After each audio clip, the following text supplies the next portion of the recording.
मकर संक्रांति क्यों मनाते हैं, जानिए पौराणिक रहस्य। पूरी रहस्य को सुनने से पहले चैनल को सब्सक्राइब और वीडियो को लाइक जरूर करें। अब आइए सुनते हैं।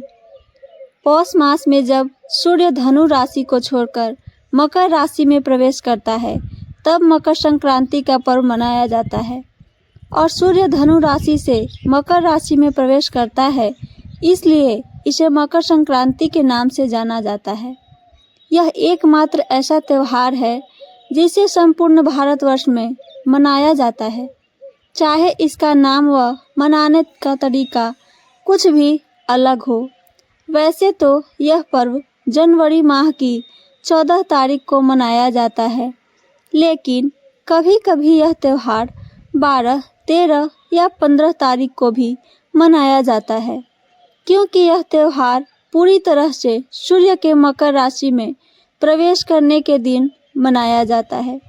और सूर्य सामान्यतः 12, 13, 14 या 15 जनवरी में से किसी एक दिन ही मकर राशि में प्रवेश करता है, इसलिए मकर संक्रांति से कहते हैं। इस बार भी यह पर्व 15 को ही मनाया जाएगा। हिंदू धर्म में माह को 2 पक्षों में बांटा गया है, कृष्ण पक्ष और शुक्ल पक्ष। ठीक इसी तरह से वर्ष को भी 2 अयनों में बांटा गया है, उत्तरायण और दक्षिणायन।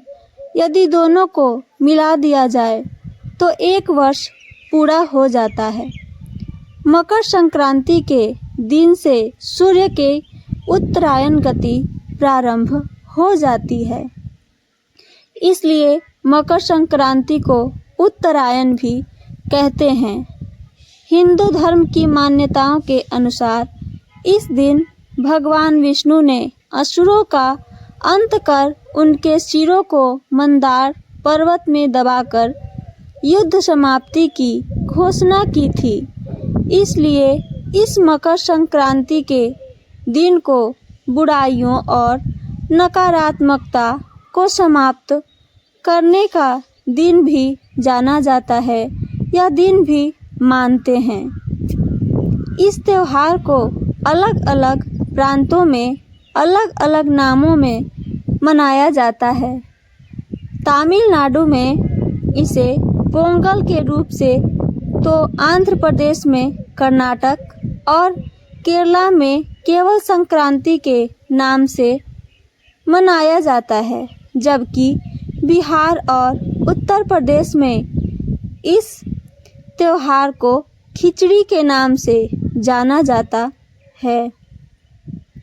महाभारत में भीष्म पितामह ने सूर्य के उत्तरायण होने पर ही स्वेच्छा से शरीर का परित्याग किया था।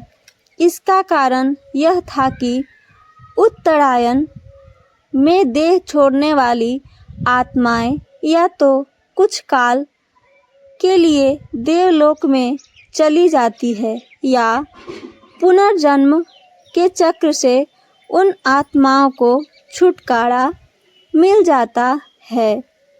जबकि दक्षिणायन में देह छोड़ने पर आत्मा को बहुत काल तक अंधकार का सामना करना पड़ता है।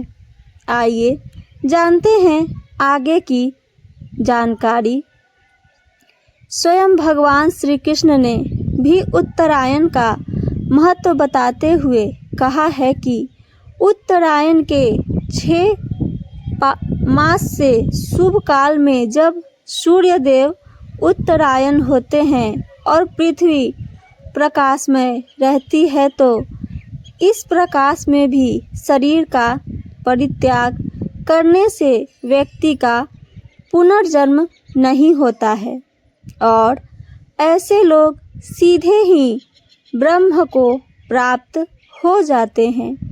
इसके विपरीत जब सूर्य दक्षिणायन होता है और पृथ्वी अंधकारमय होती है, तो इस अंधकार में शरीर त्याग करने पर पुनः जन्म लेना पड़ता है, या फिर से मनुष्य का ही जन्म होता है। अनेक स्थानों पर इस त्योहार पर पतंग उड़ाने की परंपरा प्रचलित है। लोग दिन भर अपनी छतों पर पतंग उड़ाकर हर्ष उल्लास के साथ इस उत्सव का मजा लेते हैं। विशेष रूप से पतंग उड़ाने की प्रतियोगिताएं भी आयोजित होती है या की जाती है। पतंग उड़ाने के पीछे भी एक धार्मिक कारण है। आइए जानते हैं। श्री राम ने भी पतंग उड़ाई थी। गुजरात व सौराष्ट्र में मकर संक्रांति पर कई दिनों का अवकाश या छुट्टी रहता है और यहाँ इस दिन को भारत के किसी भी अन्य राज्य की तुलना में अधिक हर्षोल्लास से मनाया जाता है। संक्रांति और सेहत। पौष माह की सर्दी के कारण हमारा शरीर कई तरह की बीमारियों से ग्रसित हो जाता है। वैज्ञानिक कारण जानिए जिसका हमें पता ही नहीं चलता और इस मौसम में त्वचा भी रूखी हो जाती है।